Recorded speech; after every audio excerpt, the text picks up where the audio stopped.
Ernie Johnson, who's up for a Nobel Peace Prize for keeping those two separate, and there was no altercation last game, and Ernie kind enough to join us. How is morale on the TNT set, Ernie? It's never been higher, man, believe me.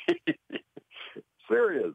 Come on, man. Okay, but I can't tell. I'm so amused at the response to that thing on social media, because I'm traveling yesterday and I'm looking at Twitter and I'm seeing people responding to this thing, and I'm like, have you not been watching the show? I mean, I've heard that exact same exchange 50 times this year.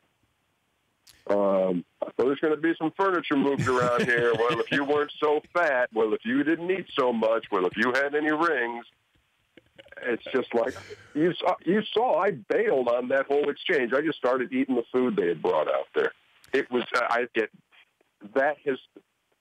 that's a tired back and forth. There's nothing there. It's just guys doing what they do.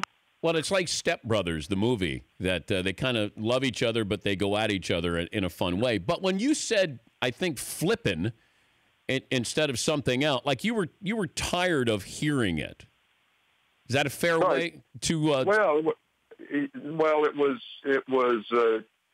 Charles was getting on me because I was eating so much food, and because I really couldn't let those crab cakes go. They were really good, and so I'm eating these things, and he's like, "Man, are you going to eat that whole thing?" And I said, "Well, look, I'm doing this because you haven't said a flipping thing that's been interesting.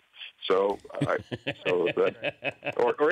haven't said anything worth a flip," is what I said. Yes. Because if I had said flipping, it would have sounded like Napoleon Dynamite. The Dan Patrick Show, weekday mornings on Audience.